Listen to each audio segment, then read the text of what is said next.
Bonjour à toutes et à tous. Je vous propose qu'on démarre notre réunion. Les collègues vont arriver en cours de route parce nous sommes le mercredi. Et le mercredi est toujours une journée contrainte dans l'agenda de l'Assemblée nationale et en particulier dans cette Assemblée transfigurée, messieurs, où nous avons une exigence de présence en séance renforcée compte tenu des équilibres politiques nouveaux que vous connaissez.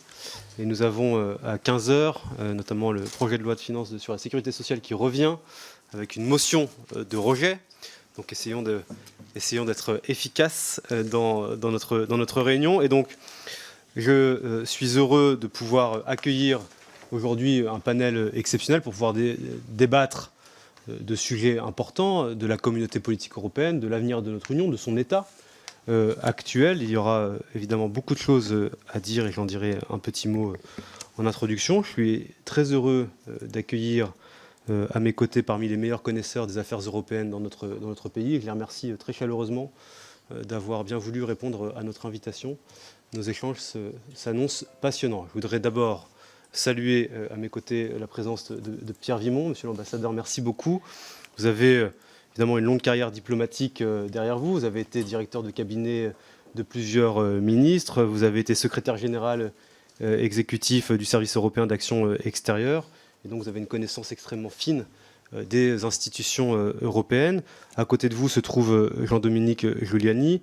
Vous présidez la fondation Robert Schuman, qui est un des principaux think tanks français sur l'Union européenne. Et vous êtes auteur de très nombreux ouvrages. À vos côtés se trouve Sébastien Maillard. Vous êtes directeur de l'Institut Jacques Delors, qui est un autre très important think tank sur l'Union européenne, et vous avez particulièrement travaillé et réfléchi sur le projet de communauté politique européenne. Et puis enfin, à vos côtés se trouve Yves Bertoncini. Vous avez été directeur de l'Institut Jacques Delors entre 2011 et 2017. Vous présidez actuellement le Mouvement européen en France. Vous êtes également vice-président du Mouvement européen international et vous êtes évidemment présent régulièrement dans les médias pour débattre d'Europe. Et donc nous serons évidemment très heureux de pouvoir vous entendre. Je le disais, cette table ronde est un souhait que nous avions émis au moment du sommet de Prague pour le lancement de la communauté politique européenne. Donc rappelons que ce sommet avait réuni 44 États, dont 17 pays qui ne sont pas membres de l'Union européenne. Une telle réussite n'allait pas forcément de soi quand on se souvient de la proposition formulée par le président de la République à Strasbourg le 9 mai dernier, lors de la réunion conclusive de la conférence sur l'avenir de l'Europe. Et je crois que c'est le grand mérite de la présidence française, de la diplomatie française, de la présidence tchèque aussi, d'avoir su réunir les pays européens autour d'une compréhension partagée de ce projet. Et aujourd'hui, après la réunion de Prague, se pose évidemment un certain nombre de questions sur la suite que nous pouvons donner à cette communauté politique européenne. Et je pense que les parlements nationaux ont évidemment matière à apporter leur réflexion dans l'élaboration de ce projet qui, aujourd'hui, n'est pas fini et où il reste encore plusieurs interrogations. La première est de savoir si la CPE pourrait être le lieu d'impulsion de projets concrets de dimension transnationale dans des domaines comme l'énergie, la lutte contre le dérèglement climatique, la sécurité, la défense. J'aimerais que vous puissiez donner votre sentiment sur cette première question. Et puis la seconde est celle, évidemment, de la gouvernance de la communauté politique européenne et de son articulation avec les institutions de l'Union. Est-ce que la CPE doit se doter de ses propres organes ou se reposer sur les institutions européennes? Voilà des questions qui restent encore en suspens et sur lesquelles nous n'avons pas encore toutes les réponses. Et puis peut-être un dernier point avant de vous céder la parole. Nous nous retrouvons aujourd'hui dans un moment européen important pour l'avenir de notre Union, puisque la Commission européenne a recommandé ce midi de geler 7,5 milliards d'euros de fonds de cohésion destinés à la Hongrie et 5,8 milliards du plan de relance, tant que les réformes en matière de justice et de lutte anticorruption n'auront pas été correctement menées. Il existe aujourd'hui une menace sur la bonne utilisation de ces fonds par Budapest, menace sur l'état de droit, menace sur la corruption dans l'attribution des marchés publics. Et ces inquiétudes, nous les avions soulevées dans cette commission il y a de cela quelques semaines, très récemment, au moment d'une table ronde que nous avions organisée sur la Hongrie. Nous avions mis en doute la sincérité des réformes portées et présentées par Budapest il y a de cela quelques semaines. Et donc je salue évidemment la décision qui a été prise par la Commission européenne aujourd'hui de ne pas verser d'argent européen à la Hongrie tant que les réformes nécessaires sur l'état de droit, notamment, et la lutte contre la corruption n'auront pas été menées. Désormais, la décision finale revient aux États d'ici aux fêtes de fin d'année. Donc moi, j'appelle évidemment les différents États membres à poursuivre l'action engagée par la Commission et à valider ce qui a été dit par le Parlement européen et par la Commission européenne. Et donc nous attendons évidemment la même chose de la part des États au Conseil. Voilà ce que je voulais vous dire en introduction. Je vous propose, monsieur l'ambassadeur, de commencer en essayant d'avoir un propos plutôt ramassé, si vous le permettez, de sorte à ce que les parlementaires, chacun puisse s'exprimer de vous quatre et qu'ensuite les parlementaires puissent avoir un échange avec vous. Donc si on peut avoir un premier tour de parole, autour de 5 minutes pour lancer la discussion chacun, et puis ensuite il y aura l'interaction avec les députés. Je vous remercie. Merci. Merci beaucoup, Monsieur le Président. Merci de votre invitation. Et c'est vrai que ce sujet étant extrêmement vaste, on pourrait s'étendre pendant des heures et des heures. Et je vais aller très très vite, quitte à procéder un peu par, comme disent les anglo-saxons, bullet points, très rapidement comme ça pour simplement lancer des idées et permettre la discussion. Prague a été un succès, incontestablement, un peu à la surprise de tout le monde. Il faut faire attention parce qu'un certain nombre, un peu de suspicion demeure chez certains de nos partenaires, pour dire le moins. Et puis surtout, beaucoup s'interrogent sur la suite. Et comment rendre, pour dire là encore les choses très simplement, comment rendre ce qui jusqu'à maintenant a été une plateforme de dialogue entre 44 États européens, comment en faire une organisation plus structurée et plus concrète et plus pratique et plus opérationnelle. Alors, 3 réflexions rapides. Première, quelles sont les raisons de ce succès parce que cela peut servir pour l'avenir. Il y a des raisons, à mon avis, de circonstances, et je les énumère très vite. La première, c'est que tout le monde attendait que la France, fidèle à l'image qu'elle donne, prenne le leadership de toute cette opération et de cette réunion de Prague. Et la France n'a pas été la France. C'est-à-dire qu'elle a joué profil bas à la surprise de tout le monde et a laissé tout le monde s'exprimer, ce qui a été plutôt une bonne chose. Deuxièmement, les institutions européennes, comme d'habitude, voyant un train quitter la gare, auraient voulu en prendre la tête, et que là aussi, on les a convaincus de laisser les autres parler. Et cela a aussi été, je pense, une des raisons du succès. La présidence tchèque a joué très bien le jeu et a laissé tout le monde s'exprimer, et donc a donné le plus d'ouverture et d'informalité, je dirais, à cette réunion, le plus de souplesse possible. Le meilleur, et ce serait une quatrième raison de circonstance, le meilleur exemple de cela, c'est qu'il n'y a pas eu de communiqué à la fin et que donc les 44 chefs d'État et de gouvernement qui étaient présents n'ont pas eu à se battre pendant des heures sur les virgules et les guillemets. Et tous ceux qui se sont exprimés depuis lors ont souligné précisément la grande vertu de cette réunion où, pour une fois, les chefs d'État étaient très libres de s'exprimer comme ils le souhaitaient et n'étaient pas embarrassés par des questions de protocole ou de communiqué.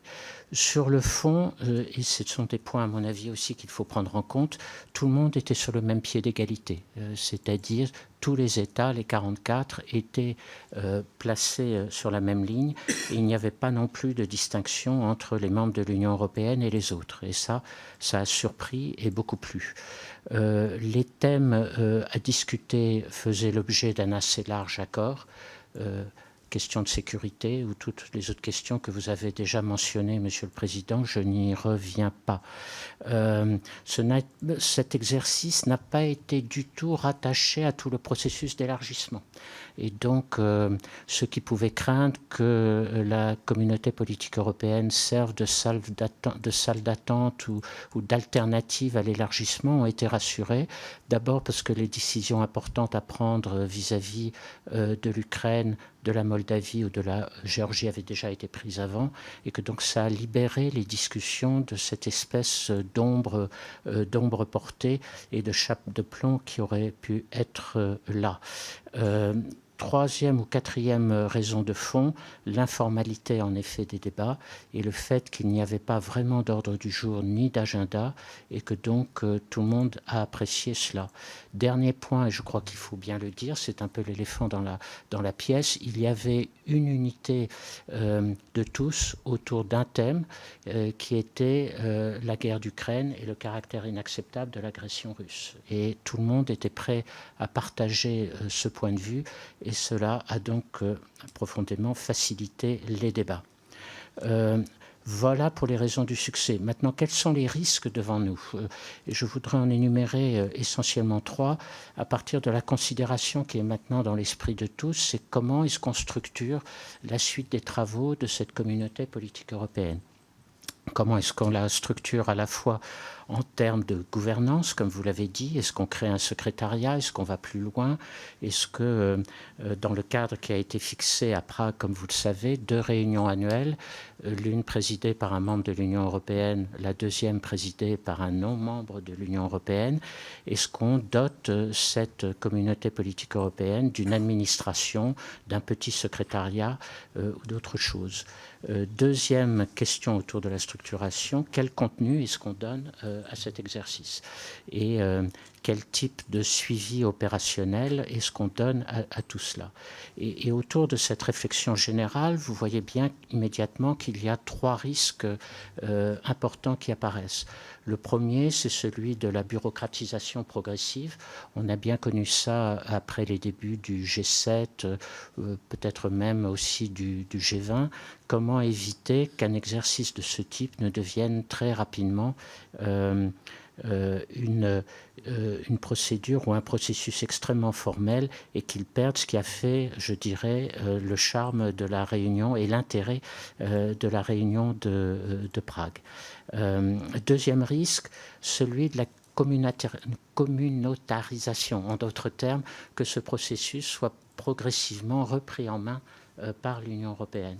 Parce que le risque, d'abord, c'est peut-être aussi d'ailleurs celui de la bureaucratisation à terme, mais c'est aussi le risque de perdre un certain nombre de partenaires qui sont venus la prochaine fois. On pense bien sûr à la Grande-Bretagne, qui a très clairement dit que si ce processus devait être pris en main et contrôlé par Bruxelles, elle se retirerait. Cela vaut aussi à mains égards pour la Turquie. On pourrait même citer peut-être d'autres pays dont on parle moins, comme la Suisse, qui est venue sans problème, mais qui pourrait elle aussi avoir plus de difficultés.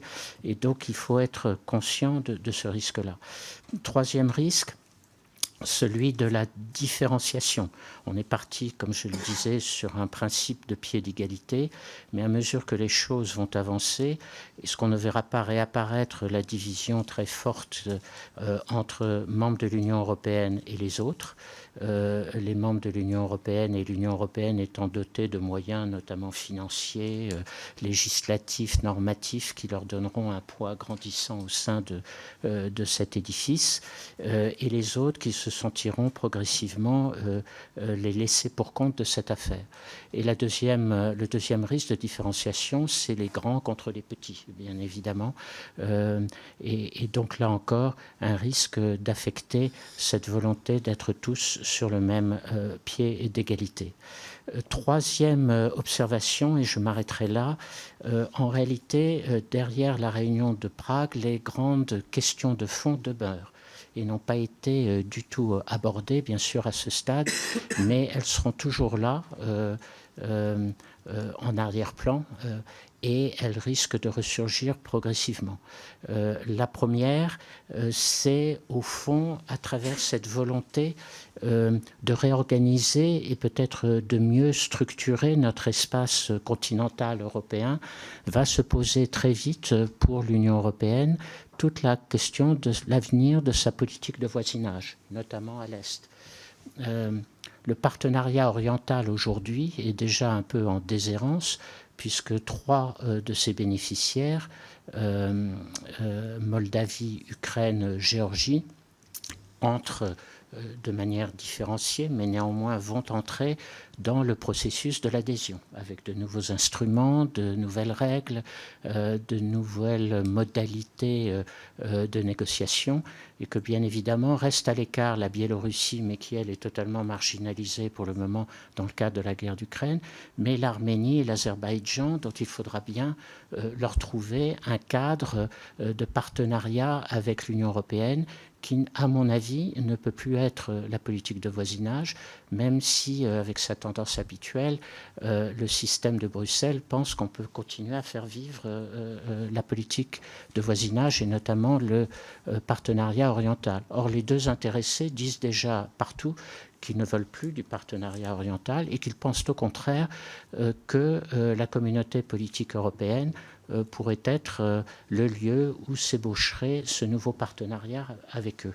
J'ajoute d'ailleurs, et je le signale parce que je trouve que c'est une réflexion tout à fait intéressante, le président Azeri a récemment dit, mais il faudrait aussi y associer les pays d'Afrique du Nord et peut-être aller plus loin et commencer à réfléchir aussi aux pays d'Asie centrale, en réalité les nouveaux voisins qui se rapprochent peu à peu des frontières de l'Union européenne dès lors qu'on procédera à de nouveaux élargissements. Donc on voit bien que c'est cette énorme question-là du voisinage de l'Union européenne et quel type de politique et de relations nous voulons avoir avec les autres pays du continent européen qui va se poser de plus en plus.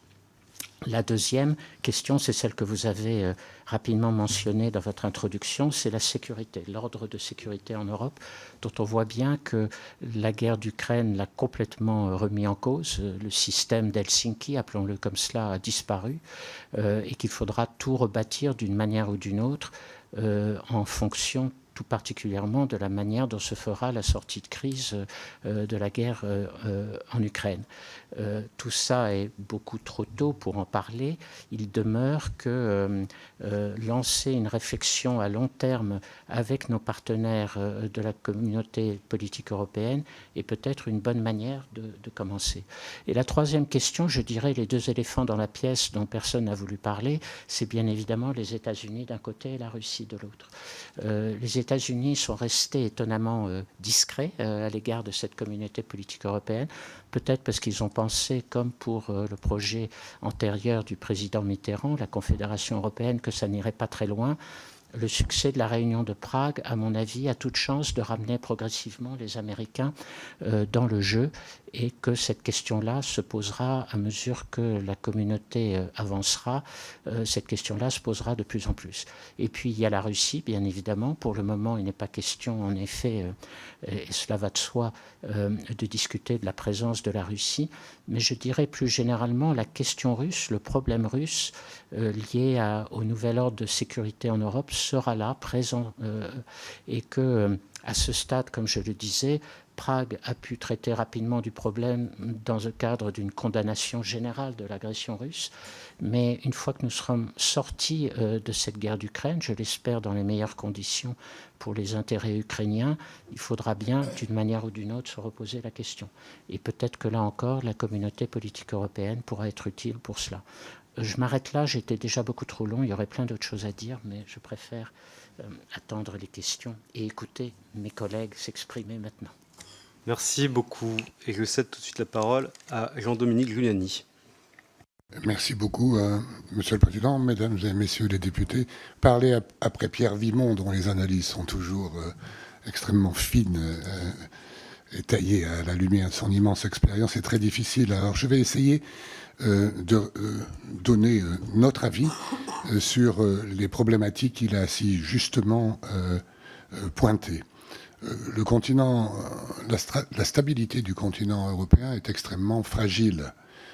Nous avons un continent, nous l'oublions parfois, qui est traversé d'histoires différentes, encore de ressentiments ethniques, d'intérêts économiques parfois divergents, et tout ceci, avec la guerre en Ukraine, pose des problèmes nouveaux et relance un peu une déstabilisation, voire une tendance à la renationalisation qu'on voit partout ailleurs dans le monde. Ceci dit, cette initiative lancée dans le scepticisme général a été un succès, comme l'a dit Pierre Vimont. Tout le monde est venu, tous les États sont venus, tous les invités sont venus, ce qui veut dire quand même qu'il y avait un besoin. Et je voudrais faire 3 observations rapides pour lancer notre discussion qui vont recouper certaines faites par l'ambassadeur Vimont. 3 observations autour de ce que, à mon avis, ne doit pas être la CPE, ce qu'elle est, à mon avis, l'image que j'en ai, et enfin les conditions de son succès. Ce qu'elle ne doit pas être, vous l'avez dit, cher Pierre, c'est une alternative à l'adhésion. Nous avons un problème d'adhésion, on le voit bien dans les Balkans, mais qui est un problème spécifique, et il ne faudrait certainement pas considérer que la CPE est une offre que nous devons réfléchir, formater dans la politique d'adhésion. Nous devons renouveler l'offre aux pays candidats. J'ai plein d'idées sur le sujet, mais je ne m'étendrai pas là-dessus. Elle ne doit pas être ni l'Union européenne, ni même le Conseil de l'Europe. À mon avis, l'Union européenne, c'est une organisation destinée à intégrer le continent européen. Et le Conseil de l'Europe doit rester, à mon avis, l'Europe du droit. Nous n'avons pas besoin d'une organisation internationale de plus en Europe. J'y reviendrai, mais Pierre Vimont a dit l'essentiel sur le sujet. J'essaierai plutôt de dire ce qu'elle est, à mes yeux, aujourd'hui. Aujourd'hui, ce que le grand atout de la réunion de Prague a été de créer, pour un instant, un espace de dialogue direct entre les chefs d'État et de gouvernement, de rencontres manifestement jugées utiles et bienvenues, avec des résultats certes modestes, mais qui peuvent prospérer dans l'avenir. Le président Macron a pu réunir l'Arménie et l'Azerbaïdjan, et l'Union européenne a de fait envoyé une mission civile sur la frontière entre les 2 États. On a vu aussi que le président de la République avait pu rencontrer l'ancienne première ministre britannique, et donc, de ce fait, et avec son successeur, relancer une relation bilatérale franco-britannique. On a vu aussi que entre la Grèce et la Turquie, il y a eu un incident même, puisque le Premier ministre grec a quitté la séance, mais il y a au moins eu un lieu où la Grèce et la Turquie ont pu exprimer, extérioriser aussi leur opposition, et je trouve que c'est beaucoup mieux qu'à travers les médias, voire entre les îles grecques en faisant naviguer des bateaux ou des avions. Et enfin, les relations entre la Serbie et le Kosovo, à laquelle travaille beaucoup l'Union européenne, je crois, ont permis aussi des rencontres qui n'avaient pas d'autres lieux, sauf peut-être à Bruxelles. Et donc ce cadre de coopération et de dialogue m'a paru extrêmement utile et bienvenu. Et j'ai l'impression que les chefs d'État et de gouvernement en ont fait la même analyse. Alors, les conditions du succès de l'Union européenne, Pierre Vimont l'a dit, c'est certainement éviter l'institutionnalisation. Je crois que nous aurions tort de répondre à la régression ou aux attaques contre le droit international par la multiplication des institutions. Ce que vous avez appelé, cher Pierre, la bureaucratisation est effectivement un risque important. Je crois savoir que le Conseil de l'Europe souhaiterait, par exemple, prendre le secrétariat de la CPE. Personnellement, je trouve que c'est un grand danger. Le président Macron a défini la CPE comme un espace où on pouvait créer une intimité stratégique entre les États. Je trouve que c'est une bonne définition qu'on a utilisée par ailleurs avec le président Giscard d'Estaing sur l'intimité entre la France et l'Allemagne. Et donc, je trouve que c'est efficace. Donc, pour ma part, je pense ni siège, ni secrétariat, rien me paraît le gage d'une continuité à peu près certaine. Je trouve que la manière dont a été organisée, vous l'avez mentionné, la rencontre est aussi extrêmement intéressante. Des tables rondes thématiques, en essayant d'éviter que les ennemis se retrouvent à la même table tout de suite et d'emblée, mais puissent se rencontrer dans des bilatérales. Je pense que c'est une bonne formule.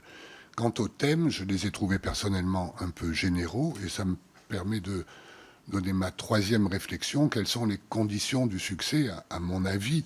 Donc on l'a dit, éviter l'institutionnalisation.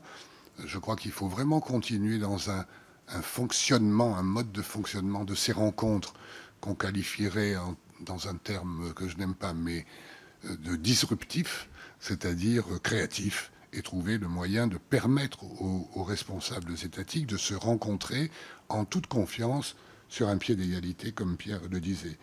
Je pense que l'idée de mettre sur la table toute une série de problématiques pour lesquelles il peut y avoir des coopérations intergouvernementales, bilatérales ou multilatérales est une bonne idée. Et que donc le contenu de la CPE doit rester à la carte. On jette les cartes sur la table et chacun prend ce qui l'intéresse. Et parmi les sujets consensuels que vous avez cités, il y en a un qui me paraît être prioritaire et facilement exploitable dans le cadre de la CPE, c'est la sécurité au sens large. Je suggérerais de commencer par des sujets très consensuels, lutte contre la grande criminalité, la criminalité transfrontière, les trafics de drogue, d'êtres humains, et bien sûr, tous les sujets mis sur la table, y compris par la France, me paraissent tout à fait opportuns. L'énergie, le climat,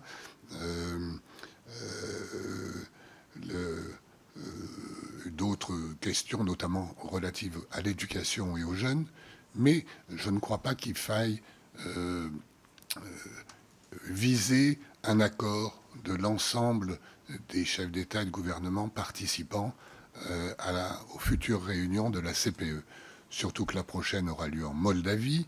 Je ne sais pas trop comment nos amis moldaves vont faire pour l'organiser. Il va falloir beaucoup les aider. Je crois que la France y contribue déjà. Mais donc, il faudrait garder ce caractère informel qui me paraît être quelque chose qui évite beaucoup d'inconvénients, y compris celui de nos amis américains ou de nos rivaux russes. Et en conséquence, je pense que ce contenu à la carte, avec un mode de fonctionnement extrêmement léger, pas toujours facile à maintenir, est une bonne idée qui permettrait d'assurer le succès de ces rencontres qui, encore une fois, par les chefs d'État et de gouvernement ont voté avec leurs pieds, ils étaient présents, ils ont pu l'assumer devant leurs opinions, et je pense que c'est une très bonne idée. En quelque sorte, je dirais que la présidence française a réussi ce que le président Mitterrand avait voulu anticiper, et c'était un peu trop tôt à l'époque. Merci beaucoup. Je cède tout de suite la parole à Sébastien Maillard. Merci, Monsieur le Président et Mesdames et Messieurs les députés pour cette invitation. Je ne sais pas si je dois vous remercier par contre de me faire passer après mes illustres collègues qui ont déjà dit beaucoup de choses sur cet objet politique non identifié, l'OPNIC, comme aurait dit Jacques Delors, comme il le disait à propos de l'Union européenne. Et moi, j'aurais plutôt envie de citer là Paul Valéry qui dit que tout se joue dans les commencements. Et c'est vrai qu'on peut dire que c'était heureux que le succès de Prague augure peut-être d'une suite pour les autres rendez-vous de cette communauté politique européenne, qui doit peut-être effectivement partir de son succès, de son ambiguïté conceptuelle, et qui donnait une certaine plasticité à l'organisation, qui fait que ça a pu marcher. Ça aurait pu du tout ne pas marcher, mais il se trouve que ça l'a été. Les 44 chefs d'État et de gouvernement étaient présents. Mais peut-être faut revenir effectivement au concept originel, parce que cette question est vraiment née de celle de l'élargissement avec les candidatures ukrainiennes, moldaves et géorgiennes qui sont venues en une semaine frapper à la porte de l'Union européenne et qui nous ont en quelque sorte un peu embarrassés. Embarrassés au sens où on ne pouvait pas dire non et on ne pouvait pas dire oui.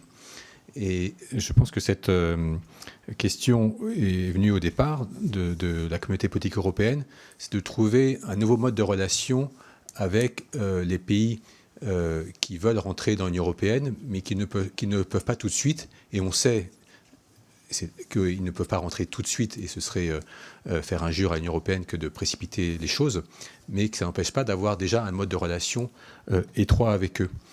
L'idée sur laquelle nous, en tant que think tank, on avait un peu travaillé, c'était de même qu'il y a un espace économique européen pour les pays qui peuvent rentrer dans l'Union européenne mais qui ne le veulent pas. On peut imaginer un espace politique européen pour les pays qui ne peuvent pas rentrer dans l'Union européenne mais qui le veulent. Donc je pense que cette question d'être lié ou pas à l'Union européenne demeure et demeurera au sein de cette instance.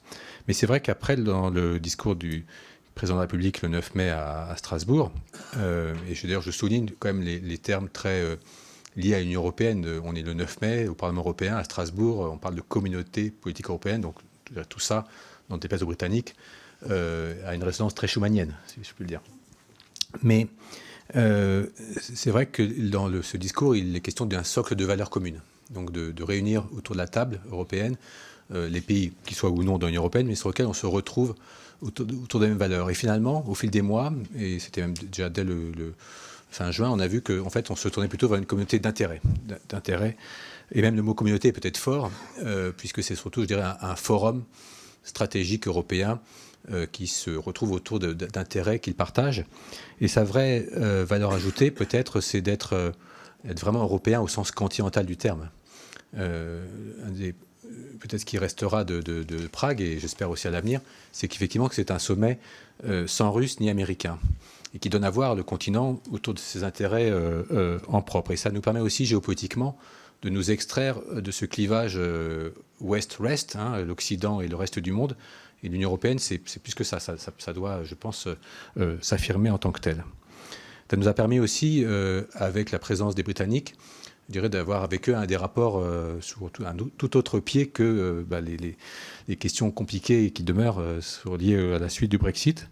Et puis d'entrer en relation avec la Turquie, là aussi sous un autre mode que leur étrange candidature, puisqu'on est comme dans une impasse durable, et peut-être qu'il faudra imaginer une sortie par le haut, mais en tout cas, cette CPE offre peut-être un nouveau cadre de relation avec ce grand pays. Mais des questions demeurent pour l'avenir. Là, j'aurais envie d'employer plutôt une métaphore, non pas footballistique, même si ce serait d'actualité aujourd'hui, mais plutôt de rugby. Il faut transformer l'essai pour la suite. Déjà, faire en sorte, effectivement, que les 44 reviennent. C'est pas mal que, déjà, il y ait 3 réunions programmées. Je crois que ça va être Chisinau, on dit autour du 1er juin. Ensuite, donc, à Grenade, en Espagne, et puis peut-être après à Londres, ou je ne sais où, en tout cas au Royaume-Uni. Puis après, ça reste à écrire, mais il y a déjà, je dirais, ils auraient pu se quitter sans se donner rendez-vous. Là, le fait d'avoir 3 rendez-vous, c'est pas rien. Dans des pays, effectivement, hors ou dans l'Union européenne, c'est pas, le fait que ce soit dans un petit pays, ça joue aussi. Faire un sommet dans un grand pays, si la communauté politique européenne avait été un sommet de Paris, effectivement, peut-être que ça n'aurait pas eu le même succès que le fait que ce soit hébergé dans un pays plus petit, sans injure pour ces pays. Et le fait que ce soit en Moldavie sera un symbole très fort, puisqu'on voit bien que la question qui tient ces pays ensemble, c'est la question russe. Longtemps, c'est la question allemande qui a fait ce qui est devenu l'Union européenne autour de la question allemande.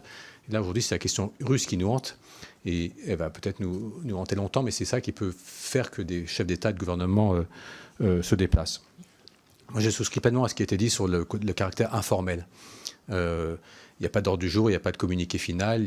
Si je veux dire, un peu comme au forum de Davos, où on va pour se réunir, mais finalement, le but, c'est d'être ensemble, de se réunir, de pouvoir parler, mais sans forcément avoir une décision à prendre. Mais on voit bien que un tel lieu, manifestement, manquait entre Européens, entre dirigeants européens, et à ce niveau-là. Donc le caractère informel, non institutionnel, plaît beaucoup, mais en même temps, il faut bien s'appuyer sur quelque chose.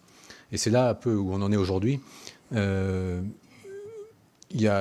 voit que ça fonctionne autour de 3 présidences, donc la présidence tchèque actuelle avec la présidence espagnole, si on suit de l'ordre des présidences du Conseil, et puis la Moldavie, qui est le pays hôte. Donc c'est toujours le pays hôte avec la présidence d'avant et la présidence d'après qui en quelque sorte, passera le relais, mais qui devra s'appuyer, un peu comme le G20 l'a fait sur l'OCDE, qui devra sans doute s'appuyer sur quelques institutions qui, elles, peuvent fournir les notes de cadrage ou fournir les éléments pour les discussions. Je pense bien sûr au Service européen d'action extérieure, je pense à la BERD, à d'autres institutions pan-européennes aussi qui peuvent avoir un rôle d'appui, mais sans effectivement héberger cette communauté qui n'a peut-être pas besoin en tant que telle d'un point fixe. Et puis, pour terminer, je dirais qu'une des gageures pour justement l'Union européenne, c'est d'une part de quand même parler d'une seule voix dans cette instance, puisque si on est unis à 27, mais que dès qu'on arrive à la communauté politique européenne, on dit plein de choses différentes, ça ne serait pas cohérent. Donc il faut quand même en amont réussir à ne pas donner une image de désunion au sein de cette communauté. Je pense qu'une relation avec les pays candidats ce sera peut-être bilatéral, mais en tout cas sera inévitable.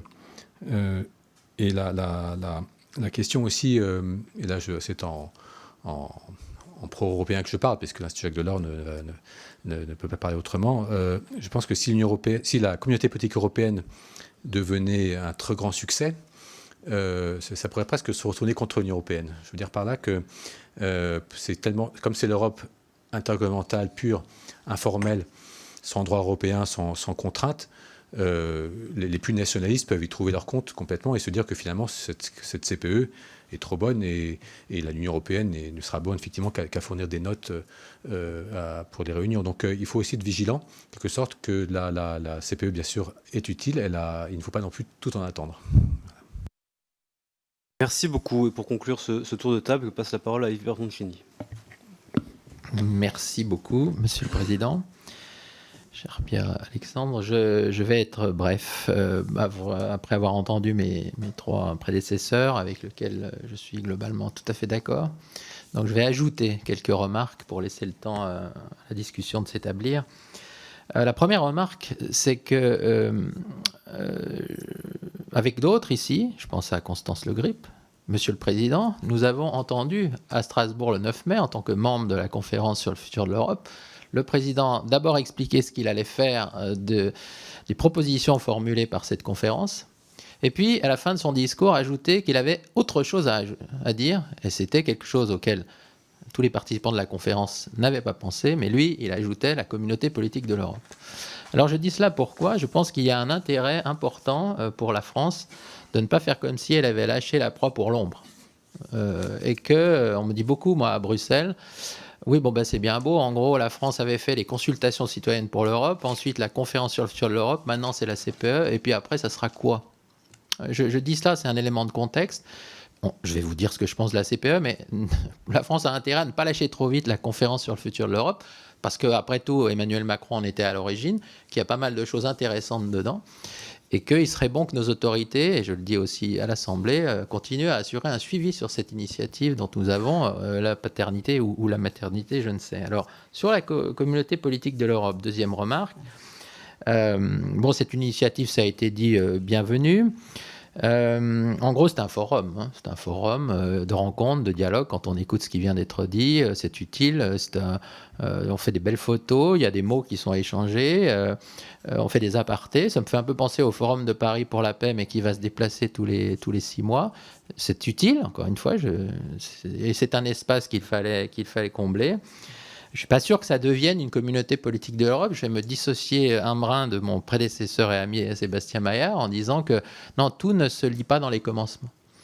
Ça m'a fait penser un peu à l'Union pour la Méditerranée au tout début. L'Union pour la Méditerranée, on l'a lancée et le commencement était flamboyant pour le coup. Je ne dis pas qu'elle a été inutile, l'Union pour la Méditerranée, mais on peut se demander ce qu'il en reste aujourd'hui. Et je l'ajoute, parce qu'il ne faut pas que ça fasse diversion, la communauté politique de l'Europe. L'Union pour la Méditerranée, elle avait un peu été lancée pour régler la question turque. C'est-à-dire qu'on voulait bien la Turquie dans l'Union pour la Méditerranée, mais pas dans l'Union européenne.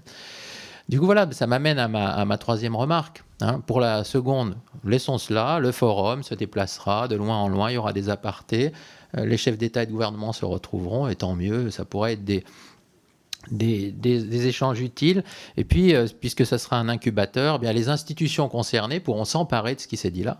Non pas s'emparer du secrétariat, mais s'emparer des idées, par exemple, pour les mettre en œuvre dans le cadre de l'OSCE, de l'Union européenne, du Conseil de l'Europe, de la Berne. Pour la troisième remarque, donc, le fait que l'Union pour la Méditerranée avait quand même un peu l'objectif sous-jacent de laisser la Turquie dehors de l'Union européenne, c'est réussi d'ailleurs, mais pas grâce à l'Union pour la Méditerranée. Les suspicions qu'évoque Pierre Vimont doivent encore être dissipées côté français.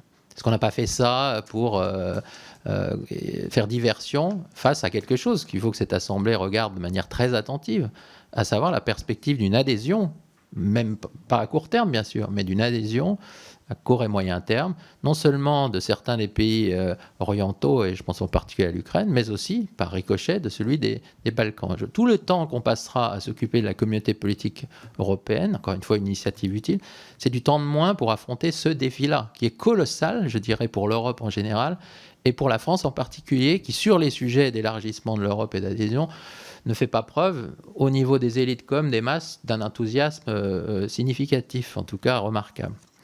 Ça m'amène à ma quatrième remarque, puisque la CPE est une réponse à une nouvelle donne géopolitique, et encore une fois une réponse bienvenue. Ce qui est sous-jacent, c'est la réunification de l'Europe, mais de manière plus large. Au fond, on est dans un temps de redéfinition de la construction européenne qui évoque ce qui s'est passé après la chute du mur de Berlin.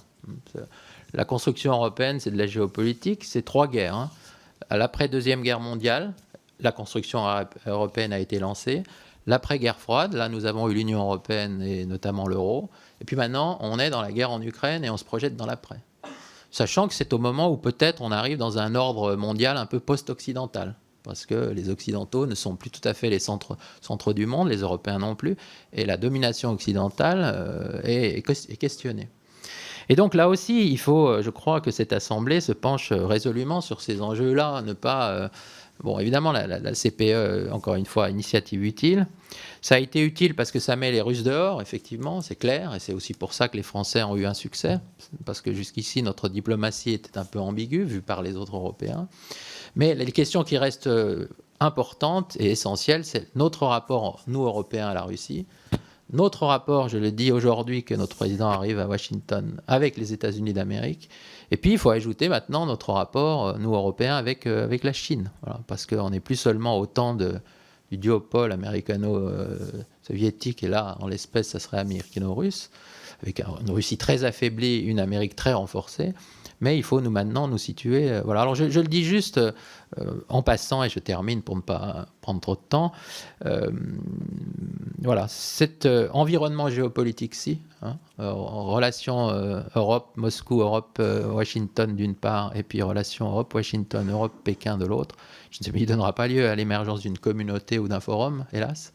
Mais enfin, je crois qu'il faut aussi bien considérer cette réalité et cette urgence-là à court et moyen terme. Merci de votre attention. Merci beaucoup, merci à tous les 4. Et je passe tout de suite la parole aux orateurs de groupe pour 2 minutes, en commençant par Constance Le Grip pour le groupe Renaissance. Merci, Monsieur le Président. Merci infiniment, messieurs. Le panel est très masculin, Monsieur le Président, mais il n'en est pas moins extrêmement talentueux et de nature à nous permettre d'alimenter très utilement nos réflexions. Merci beaucoup, messieurs, vraiment pour ces exposés extrêmement denses, extrêmement riches et qui permettent vraiment de se projeter dans ce moment précis politique que nous traversons à Paris et ailleurs, dans des perspectives tout à fait passionnantes. Alors, beaucoup des interrogations que j'avais ont déjà été traitées dans vos interventions. Effectivement, comme cela a été dit, nous étions, Pierre-Alexandre Anglade et moi-même, à Strasbourg lors du discours du président Macron et avions bien, par-delà l'enthousiasme qui spontanément pouvait surgir chez nous, perçu le côté encore un peu flou, voire ambigu, j'ose le mot, qui était cette proposition. Et puis au fil des semaines et au fil des mois, elle s'est transformée. Et l'objet politique, que certains pourraient dire non identifié, à mon sens, c'est parfaitement identifié comme effectivement une communauté d'intérêts stratégiques et géopolitiques absolument clairs, absolument évidents. Bien évidemment, la guerre de Poutine a permis une accélération, une cristallisation de cette prise de conscience d'intérêts stratégiques et géopolitiques évidents au sein des 44 pays qui se sont retrouvés à Prague. Et j'observe que vous avez tous souligné la réussite de ce commencement et de la réunion de Prague.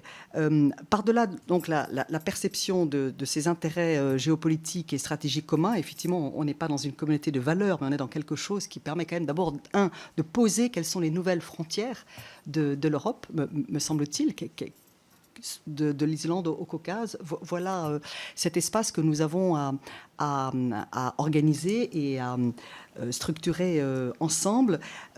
Quel serait pour vous, par exemple, Jean-Dominique Giuliani a parlé de la sécurité, non pas l'industrie de l'armement ou les choses comme cela, mais les grands défis, grande criminalité, cybercriminalité, trafic d'êtres humains, etc. Mais quel pourrait être, pour vous, le ou les 2 ou 3 sujets parmi les 7 champs de projets possibles qu'a listé d'ailleurs le président de la République très précisément dans le grand discours qu'il a fait en conclusion des travaux de Prague, qui pourraient être dans l'agenda, dans l'ordre du jour de la prochaine réunion, celle de Moldavie, peut-être aussi celle en Espagne. Est-ce que c'est plus l'énergie? Est-ce que c'est plus la jeunesse? Est-ce que c'est plus la protection de nos infrastructures communes? Voilà, quels sont le ou les 2, 3 sujets qui sembleraient prioritaires si nous voulons continuer à faire vivre et progresser cette communauté d'intérêts stratégiques et géopolitiques communs. Je vous remercie. Merci beaucoup. Essayons de tenir les temps de parole, s'il vous plaît. Je passe la parole à Pierrick Berthelot pour le Rassemblement national. Merci, Monsieur le Président, messieurs les intervenants, mes chers collègues. L'Union européenne n'est pas une institution très ancienne. Elle n'est pas définitive dans sa forme. Nous pouvons encore la réformer et lui faire prendre un autre destin qu'elle se destine actuellement. L'Union européenne a fait des erreurs et des mauvais choix et nous vous prévenons, elle va continuer à prendre des mauvaises décisions si nous ne changeons pas de paradigme. L'Union européenne a un défaut de démocratie, ce n'est pas nouveau d'ailleurs. La plus large critique que l'on peut faire de l'Union européenne, c'est la forme même de la Commission et son absence de vote des citoyens pour décider qui en prendra la tête. Cette Commission a pourtant des implications lourdes et directes sur la vie des citoyens européens. Nous le voyons chaque jour, les ordonnances, les décrets, les règlements ont parfois des effets néfastes pour les populations. J'en veux pour preuve la tarification énergétique imposée à la France et qui fait que nous parlons aujourd'hui de possibles coupures d'électricité pour les Français. Nous croyons en une Europe des nations, une Europe des peuples qui respecte les intérêts et les identités de chaque pays. L'esprit européen existe, nous avons effectivement une communauté de destin et nous partageons une histoire commune. Mais nous devons dépasser cette vision qu'en dehors des institutions européennes, il n'y a point de salut.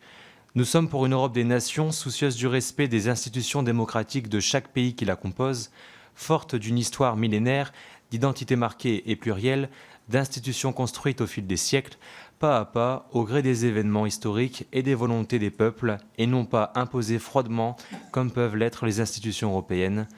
Nous devons tendre vers une Europe respectueuse de chaque nation, de leurs ambitions, de leurs identités, de leurs politiques.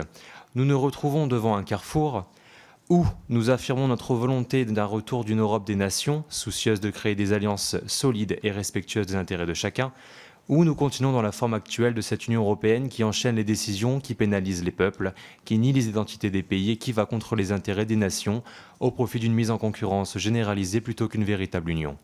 Aussi, je vous pose la question, l'avenir de l'Union européenne ne devrait-il pas aller à rebours de ce qu'est l'Union actuellement et tendre vers une Europe des nations dans l'intérêt des États et des peuples? Je vous remercie. Merci beaucoup. La parole est à Sophia Chikirou pour le groupe de la France Insoumise. Je vous remercie, Monsieur le Président. Messieurs les intervenants, je vous remercie vraiment pour vos éclairages, qui sont ceux d'observateurs, mais aussi d'acteurs et d'influenceurs, je n'en doute pas, sur la façon dont nous percevons, voyons et imaginons l'avenir de l'Union européenne. Aussi, ces éclairages que vous nous avez apportés sur la communauté politique européenne sont vraiment enrichissants. D'abord parce que vous avez dit sans aucune langue de bois ce que c'est-à-dire un forum, un espace d'échange, de discussion, informel, tout ce qu'on veut. Et moi, je suis très favorable à ce que ce type d'espace existe, car je suis convaincue que c'est en parlant qu'on finit par connaître les autres et leurs intentions. Donc c'est indispensable de discuter et on peut penser que c'est un joujou supplémentaire après la conférence sur l'avenir de l'Union européenne et que sais-je encore. Pourquoi pas ? Après tout, on ne fait que dépenser un peu d'argent et en plus, mais on parle, on échange et peut-être qu'on peut avancer. Mais on parle là de communauté politique européenne et moi tout ce que j'espère c'est qu'on ne se retrouve pas à parler d'accords de libre-échange et de concurrence libre non faussée dans cet espace-là, mais qu'on arrive réellement à parler de politique. Et quand on veut parler de politique, la première question que l'on doit se poser c'est quels sont les communs ? Sinon on n'arrive pas à définir l'objet et la finalité de cette CPE. Donc quels sont les communs que l'on veut définir et sur lesquels on veut se retrouver et se regrouper de l'Atlantique à l'Oural ? Et c'est là que je vous interrogerai sur quels sont les communs que l'on peut définir. Moi, je ne pense pas que ce soit le lieu pour parler de politique énergétique et d'avenir des infrastructures, pas du tout. Je pense qu'on doit y parler de paix, parce que c'est ce qui nous préoccupe et c'est ce qui préoccupe les peuples européens. Le mot ne doit pas disparaître et la finalité, c'est celle-là. C'est la paix entre les peuples européens. Première finalité. Mais on ne peut pas passer à côté d'autres sujets politiques qui sont des sujets d'avenir et fondamentaux, qui sont la préoccupation, l'urgence écologique. Ou alors vous dites à toute la jeunesse européenne qu'elle n'existe pas, qu'elle n'a pas d'avenir et qu'elle n'a pas de raison d'être. Troisième sujet qui est très important et qui est purement politique, c'est quel est le niveau de vie socio-culturel que nous voulons de l'Atlantique à l'Oural. Comment voulons-nous vivre, comment voulons-nous que nos peuples vivent bien, dignement ? Voilà ce que je pense et que je porte au nom de mon groupe, la France Insoumise, comme vision de ce que pourrait être la finalité de cette CPE et la façon dont elle pourrait, la direction qu'elle pourrait prendre. Je vous interroge là-dessus. Est-ce que vous partagez cette vision-là, qui est, ça doit être le lieu de la politique et non pas le lieu de discussion, d'énergie, d'infrastructure. Tous ces lieux-là, je crois, existent déjà. Merci beaucoup. Merci beaucoup. La parole est à Richard Ramos pour le groupe démocrate. Oui, merci à vous, Président. Simplement, moi, vous dire que le mouvement démocrate, évidemment, regarde avec une belle attention cette nouvelle communauté politique européenne. Je vais faire court en disant, finalement, dans politique, il y a politis, la cité. Et la question que je pose à chacun d'entre vous, c'est comment, dans cette instance-là, on fera ce qu'on n'a pas réussi pour l'instant au Parlement européen, c'est-à-dire faire que les peuples soient vraiment, non pas en défiance de cette communauté européenne aujourd'hui, mais dans cet nouvel espace, comment on prendra les peuples, et je passe notamment aux jeunes et aux plus humbles, aux pauvres, ceux qui n'ont pas forcément ça à l'esprit immédiatement parce qu'il faut manger, parce qu'on a l'inflation dans chaque pays. Et donc comment vous allez tenir compte que vous allez faire cet nouvel espace-là avec les peuples pour qu'ils se l'approprient. Et ça, c'est très important. Et puis quand on voit également, dernière question, Marielle serait là, de Sarnez nous le dirait derrière, quand on voit que on a beaucoup d'hommes, j'espère que la gouvernance de cette nouvelle institution sera paritaire. Merci beaucoup. Voilà pour les orateurs de groupe. Il me reste 4 demandes de prise de parole, donc je vais les donner tout de suite. J'ai une question de Lina Tanguy pour le groupe Renaissance. Merci, Monsieur le Président. Très rapidement, ça a été dit, cette nouvelle plateforme intergouvernementale, c'est avant tout un espace de dialogue, mais un espace de dialogue entre dirigeants qui n'ont pas l'habitude en fait de se parler. Et donc en soi, je trouve que c'est un outil vertueux. Et vous avez bien insisté sur le fait que c'est plus une communauté d'intérêt. Moi, je vois aussi dans cet espace un instrument de coopération renforcée, parce que je pense que, contrairement à ce qui vient d'être dit, la coopération, elle n'est pas si évidente. Et je pense que ça serait un moyen de la renforcer davantage sur des secteurs d'avenir qui seront peut-être de nature à faciliter justement l'intégration des candidats à l'Union européenne. Et donc, ne pensez-vous pas que finalement, cette communauté politique européenne est un moyen de construire une culture stratégique commune occidentale face au bloc que constituent la Russie, la Chine et les États-Unis. Merci. Merci beaucoup. La parole est à Charles Sitzelstool pour le groupe Renaissance. Merci Monsieur le Président, merci messieurs pour cette présentation. J'ai une remarque et 2 petites questions. La première, la remarque, je répondis sur ce que M. Bertoncini a dit sur la comparaison avec l'Union par la Méditerranée. Moi, je ne partage pas trop. Et je pense qu'il faut couper court à cette comparaison parce que la grande différence qu'il y a entre ces 2 projets, c'est la question des valeurs. Je pense qu'on est possible de dire, sans prendre de risque, qu'il y a des valeurs européennes. Il n'y a pas de valeurs méditerranéennes. Voilà, je ne le pense pas. Et je ne pense pas qu'on puisse comparer de valeurs politiques méditerranéennes. Pour préciser, il y a des valeurs politiques européennes qui sont partagées. Et je ne pense pas qu'on puisse comparer et mettre sur un pied d'égalité la Syrie, la Libye de Kadhafi à l'époque, avec la Moldavie, la Géorgie ou l'Arménie d'aujourd'hui. Ça, c'était la remarque. La première question concerne la Turquie. La CPE peut être un forum pour renouveler la relation avec ce pays. Oui, 1000 fois oui. Du coup, la question que je pose à nos interlocuteurs, c'est précisément qu'est-ce qu'apporte la présence de la Turquie à cette communauté politique européenne. Ça m'intéresserait que ce point puisse être développé. Deuxième question, est-ce que vous pensez que la communauté politique européenne va aider ou va entraver le développement de l'Europe de la défense? C'était aussi un point sur lequel je serais intéressé d'avoir vos précisions. Merci beaucoup. La parole est à Nicole Lepay. Merci Monsieur le Président, Monsieur l'Ambassadeur, Messieurs. Nous constatons que deux des puissances économiques mondiales, à savoir les États-Unis et la Chine, connaissent de réelles difficultés au point que leur économie pourrait rentrer en récession. Dans le contexte actuel, l'Union européenne se doit de rester solidaire et coopérative entre États membres. Ainsi, quel levier l'Europe doit-elle actionner afin de conforter son économie et sa stratégie, afin de tendre vers la souveraineté en termes de défense, d'alimentation, de maritimisation et d'économie générale? Et en deux, comment transformer l'essai de cette communauté politique européenne? Je vous remercie. Merci beaucoup. La parole est à Brigitte Kunkert. Merci, et je vous prie de m'excuser de n'arriver qu'en fin de réunion, mais c'est un sujet qui me passionne. Clairement, l'invasion russe de l'Ukraine a constitué un coup d'accélérateur à la mise en place de la création de la communauté politique européenne. Et elle permet de montrer aussi notre unité face à Moscou, d'arrimer les pays européens au bloc occidental, si je puis dire. Vous l'avez sûrement dit, c'est une antichambre de l'Union européenne pour certains pays, et pour d'autres, c'est une communauté à la carte. Alors, mes questions, comment assurer un avenir à la communauté politique européenne et veiller à avoir des résultats concrets au-delà des échanges, même si les échanges entre ces pays sont déjà très, très importants? Je vous remercie. Merci beaucoup. Et enfin, pour terminer ce tour de questions, la parole est à Benjamin Haddad pour le groupe Renaissance. Merci, Monsieur le Président. Je vais faire écho à la dernière question. Je partage l'optimisme des trois premiers intervenants, mais je pense que la mise en garde du dernier est tout à fait salutaire. Effectivement, cette communauté politique européenne vient répondre à un vide dans le dialogue avec notre voisinage direct et des pays qui sont sur le continent européen, les Balkans, évidemment, la Moldavie, la Géorgie, l'Ukraine. Mais je pense que s'il n'est pas suivi d'effet avec des projets très concrets, que ce soit sur la jeunesse, que ce soit sur des projets d'infrastructure, dans les communications, dans les transports, dans l'énergie, avec des financements, des résultats, on sera déçu à terme.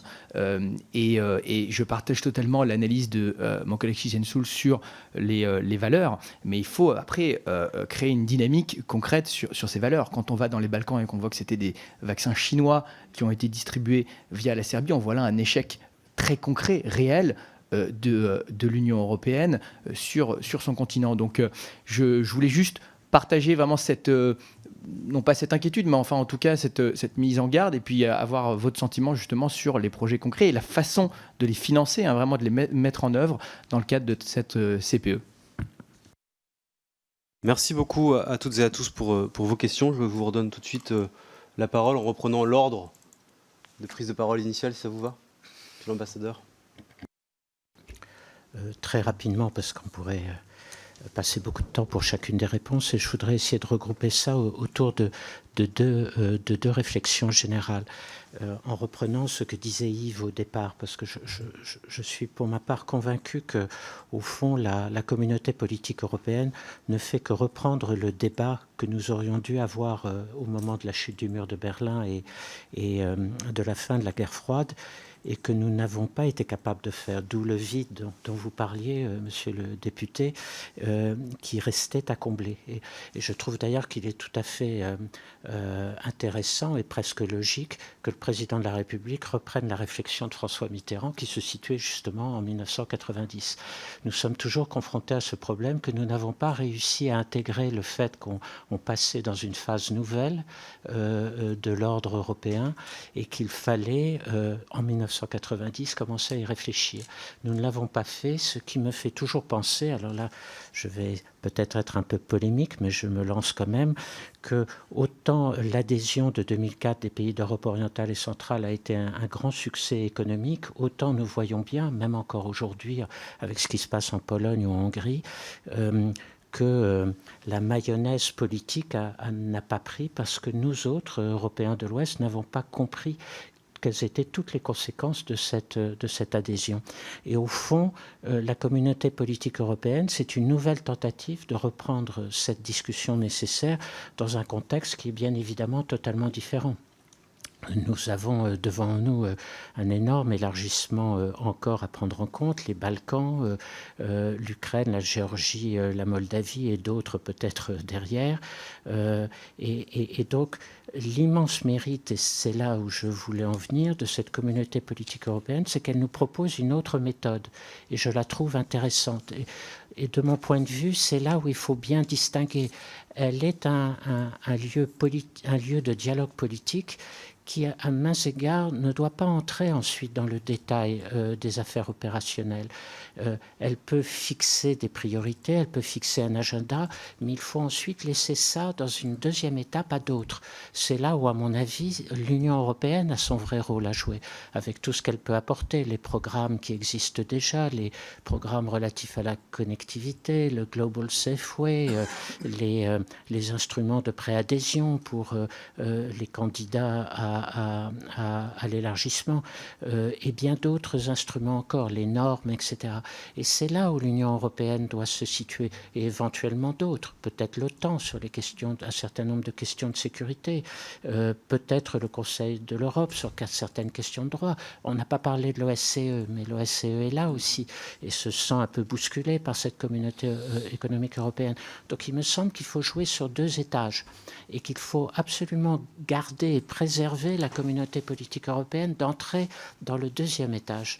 Moi, c'est mon sentiment. C'est qu'elle doit rester ce lieu de haute réflexion politique sur l'avenir du continent européen, le nouvel ordre de sécurité. Elle est un peu l'antichambre de négociations qui, un jour, devront ressembler peut-être à ce qui a été mené à Helsinki entre 1973 et 1975. Elle est une manière d'habituer les esprits à réfléchir à ce que pourrait être demain un nouvel ordre européen. Et c'est comme ça que je vois les choses, et qu'il me semble qu'à partir de là, si on arrive à bien répartir les rôles des uns ou des autres, chacun pourrait retrouver sa place. L'Union européenne, la BERD, la Banque européenne d'investissement, parce qu'on va avoir besoin de tous ces acteurs et de toutes ces agences. Mais pour moi, elles doivent laisser la communauté politique européenne continuer à mener cette réflexion stratégique pour arriver à cette intimité stratégique que Jean-Dominique rappelait à l'instant. Il me semble que nous avons intérêt à garder ces deux chemins en parallèle, mais pas tout à fait au même niveau. Voilà, mais on pourrait continuer très longtemps, mais je m'arrête là. Merci beaucoup, Jean-Dominique Guiliani. Vous avez la parole. Ça me paraît un conseil vraiment sage et efficace. Il ne vous étonnera pas que le président de la Fondation, Robert Schuman, considère que la méthode Schuman reste valable. Je le dis parce que, autant je partage votre engouement pour les valeurs européennes, je pense que ce serait un tort de le mettre en avant pour la communauté politique européenne. D'abord parce que je ne suis pas sûr que la Turquie partage totalement toutes les valeurs européennes, et ensuite parce que je sais d'expérience que le meilleur moyen de progresser, beaucoup d'entre vous l'ont dit, qui d'ailleurs, comme Madame Le Grip, connaissent le Parlement européen et les institutions européennes, c'est le partage des intérêts qui permet ensuite de progresser vers le partage des valeurs. Et donc, je serai très prudent sur la communauté politique européenne, communauté de valeurs. Je pense que ça exclut, et comme le dit très sagement Pierre Vimont, ça exclut aussi d'autres développements ou d'autres négociations à venir. Si en 1975, à Helsinki, on avait dit la charte d'Helsinki rassemble ceux qui partagent les mêmes valeurs, nous n'aurions pas eu ce texte, et qui a contribué quand même à l'effondrement du communisme, qu'on le veuille ou non, et de la dictature. Et donc je serai beaucoup plus prudent. Et pour répondre à plusieurs des questions qui ont été posées, je vous donnerai ma vision de l'Europe telle qu'elle est aujourd'hui.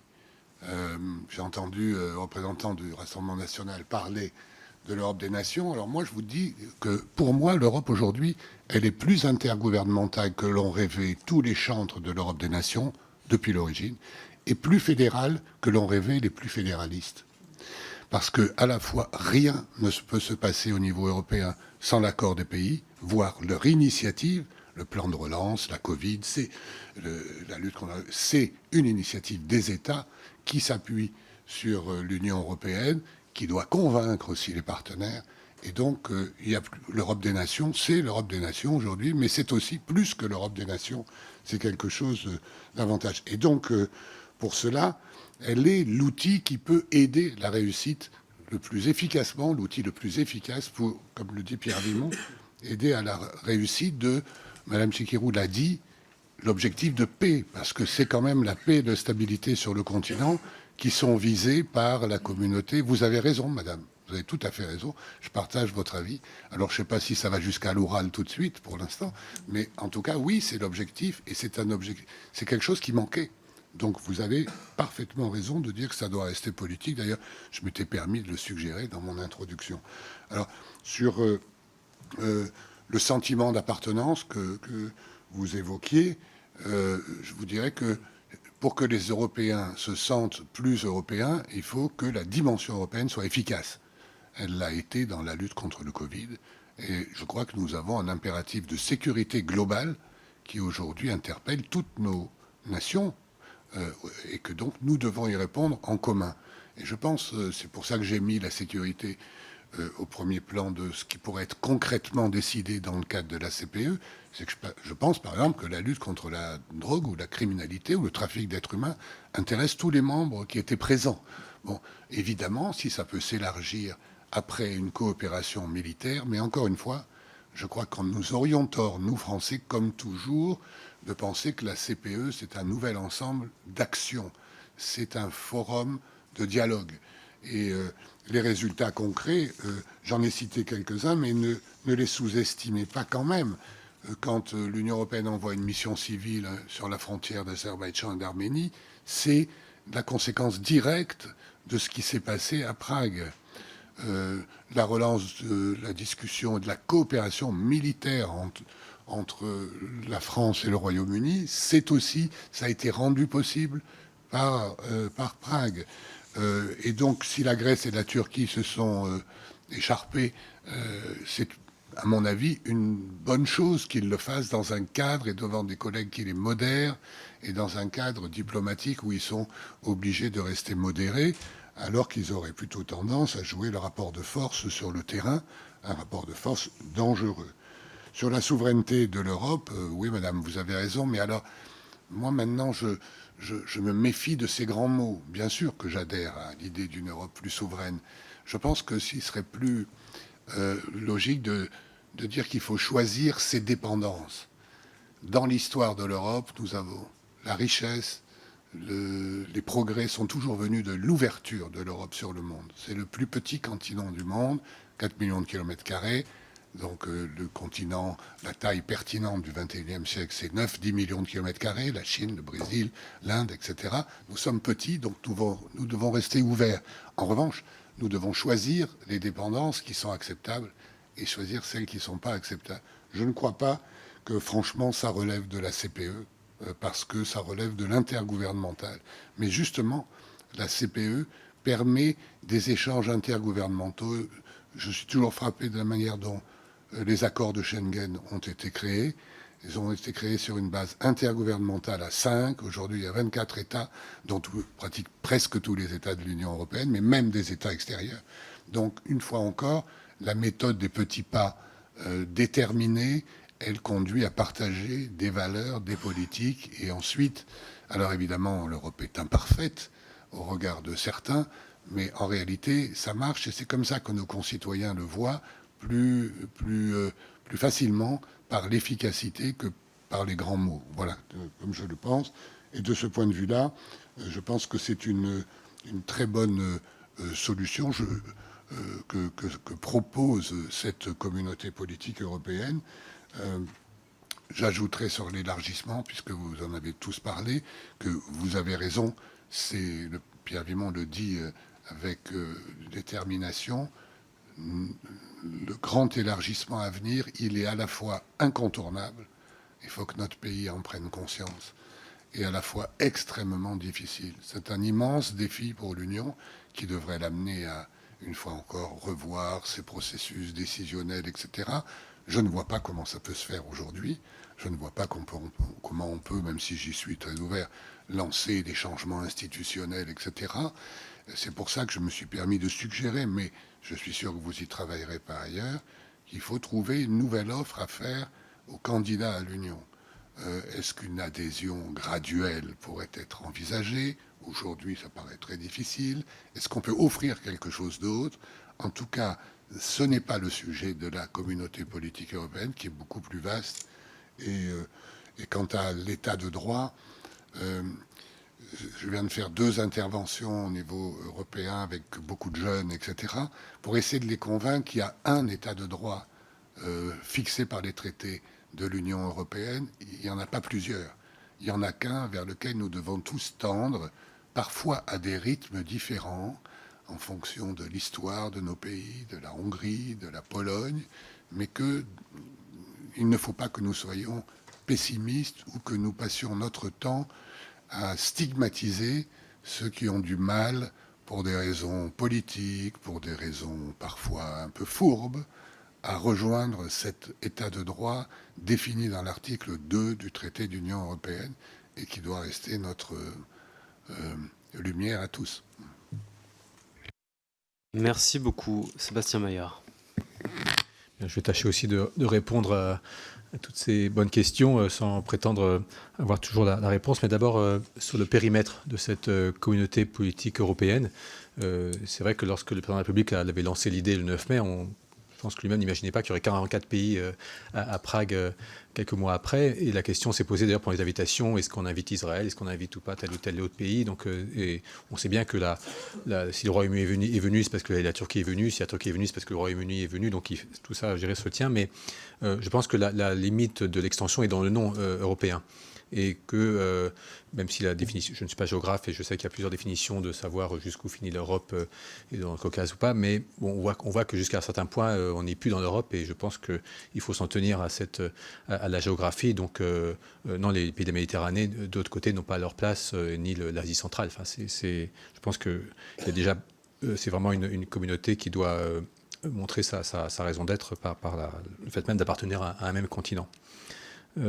Sur la façon dont on peut avoir des résultats concrets. Parce qu'on sait bien que peut-être que les journalistes qui iront à Chisinau diront la photo de Prague, c'est bien, et c'était un moment historique. Peut-être que là, on va refaire la photo, mais il faudrait plus qu'une photo. Et c'est un peu ça la difficulté où on en est aujourd'hui. Je crois qu'il faudrait, parmi les 7 priorités, en sélectionner 2 qui soient pour d'ici juin, où il y ait des progrès à faire. Et je verrai au moins l'une qui parle à tous les citoyens, qui est la jeunesse et les échanges universitaires. Et il n'y a pas besoin, là, je dirais, de loi européenne pour se faire, mais Erasmus Mundus déjà a un champ important, et dans les accords d'association qu'on a avec plusieurs de ces pays, on peut déjà faire beaucoup de choses. Et donc sur la jeunesse, on parle toujours du vieux continent, et ce serait un beau message, je crois, que ce soit une des priorités. Et puis sur la sécurité, on pourrait même peut-être être encore plus pointer la cybersécurité, qui figure d'ailleurs dans les 7 priorités, et où il y aurait là quelque chose, on le voit à travers toutes les attaques subies, qu'il y a matière.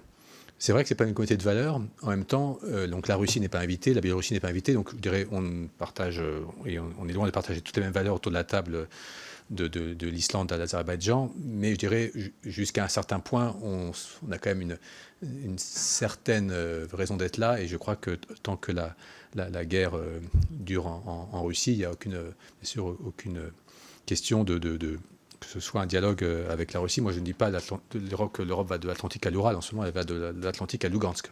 Et c'est important de le rappeler.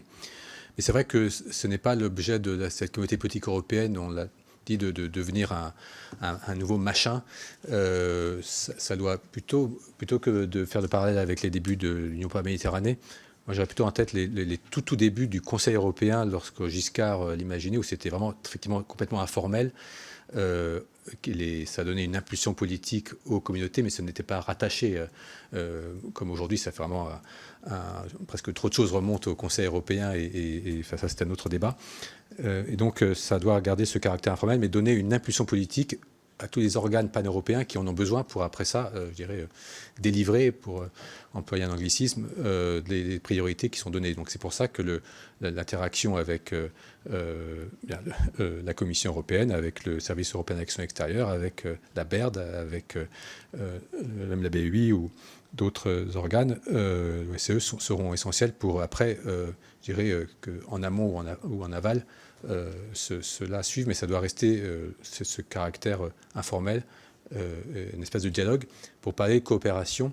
Mais ce n'est pas un lieu dont j'attends beaucoup de solidarité au sens défense. Là, il y a l'OTAN, il y a l'article 42.7 dans l'Union européenne, mais je pense que si on va vraiment sur un terrain de secours mutuel, on franchit une ligne qui, je pense, est dangereuse parce que c'est trop informel pour y arriver. Voilà. Merci beaucoup. Yves Bertrand, voilà, pour finir puisque tour. d'autres devoirs vous appellent, je vais être à nouveau bref. Effectivement, communauté d'intérêt, sinon valeurs. Les valeurs, il y a le Conseil de l'Europe pour ça. Donc, un forum centré sur les enjeux de stabilité, je dirais, et d'échange. On a l'espace continental en partage. J'approuve Jean-Dominique Giuliani quand il rappelle qu'on a le plus petit continent du monde. C'est d'ailleurs pour ça qu'il est ouvert sur le monde, qu'il doit le demeurer. Parce qu'on n'a pas tout chez nous. Mais dans cet espace, ces rencontres pour échanger, alors s'il faut citer des priorités, c'est clair qu'en ce moment, les enjeux de sécurité énergétique, de stabilité, voilà, la lutte, ça a été dit, la lutte contre la criminalité organisée, voilà, mais ça, ce sont des thèmes utiles. Les échanges de jeunes aussi, la mobilité, ça en fait partie, voilà. À dissocier alors, des enjeux plus géopolitiques que j'évoquais. Alors, la remarque sur l'UPM avait pour but de dire que l'UPM, c'était pour laisser la Turquie dehors. Mon point, c'est pas de comparer l'UPM et la CPE, c'est de dire, est-ce que, puisque c'est pas là, c'est pas comparable, puisque nous voulons donc admettre l'Ukraine dedans, c'est ça, parce que les Français sont suspectés de ça. J'accepte l'augure que ce n'est pas ça. L'Ukraine, et donc là je reviens à ce qu'a dit Jean-Dominique, c'est un défi colossal d'intégrer l'Ukraine un jour ou l'autre à l'Union européenne. Et donc je veux dire, pour nous Français, d'autant que ça crée une situation géopolitique qui renforce la centralité de l'Allemagne au sein de l'Union européenne. Ce sont nos amis, bien sûr, mais voilà, ce défi-là, il faut aussi le considérer comme on l'a considéré d'ailleurs après la chute du mur. C'est aussi un autre élément commun. La chute du mur, ça renforçait d'abord l'Allemagne, la réunification de l'Allemagne, et puis l'Allemagne encore plus au centre de l'Europe. Donc c'est là-dessus qu'il faut aussi qu'on se penche, au-delà de cette bienvenue communauté politique européenne. Alors ensuite, deux dernières choses pour rester sur ces défis géopolitiques. La défense a été abordée. Bon, je crois que 30 ans après Maastricht, il est temps de tenir les promesses de ce traité en matière de sécurité collective. Il y avait un pilier de coopération policière et judiciaire. Il y a eu quelques progrès, il faut aller. Et puis l'autre, c'est la défense. Bon, mais ça, on est dans l'intergouvernemental, la défense. Je dis que c'est un défi pour la France, d'ailleurs, parce qu'on a l'impression que la nouvelle situation nous donne raison. Oui, d'une certaine manière, l'Europe devient un peu plus géopolitique, donc un peu plus française. Et en même temps, comme on a mis en place des critères de convergence pour passer à l'euro, il va falloir mettre en place des critères de convergence pour passer à l'Europe de la défense. L'Europe de la défense, ce n'est pas la France de l'armement, donc il faut faire une convergence industrielle.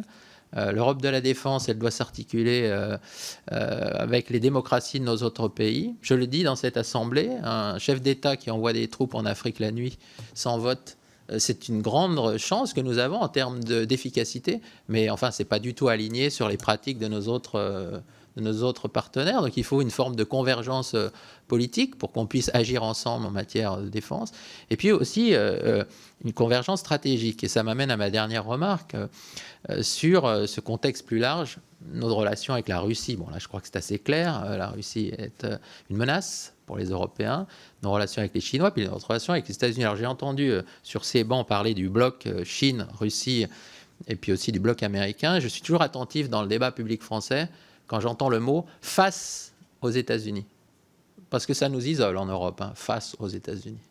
Je dis ça sous le contrôle de Pierre Vimont, mais nous sommes entre les États-Unis et la Chine, nous sommes entre la Russie et les États-Unis, on peut dire ça, mais si nous Français, nous définissons face aux États-Unis, alors là, on va avoir de grandes difficultés à entraîner nos camarades, je dirais nos camarades européens, parce que ce soit pour construire et approfondir la communauté politique européenne, que pour tirer parti autrement de cette nouvelle donne géopolitique, avec toutes les capacités d'initiative et de leadership de la France, il va quand même falloir s'inscrire dans le jeu politique européen, le jeu diplomatique européen, qui aujourd'hui est évidemment un jeu compliqué. Voilà, je ne voulais pas aller plus loin et je conclus sur ce point-là. Merci beaucoup, messieurs, pour vos interventions extrêmement précises et détaillées. S'il n'y a pas d'autres demandes de prise de parole, je vous propose que l'on lève cette réunion. Et moi, je souhaiterais qu'on puisse poursuivre dans les semaines et les mois à venir la discussion que nous avons entamée aujourd'hui, de sorte à ce que vous puissiez continuer à nous nourrir de vos réflexions et que les parlementaires puissent continuer à confronter les leurs avec vous. Je pense que c'est très utile dans ce contexte européen incertain et à construire dans les mois et les années à venir. Donc merci infiniment pour votre présence et pour votre temps. Et je suis sûr que nous reproduirons ce format très rapidement. À bientôt. Merci beaucoup. Merci.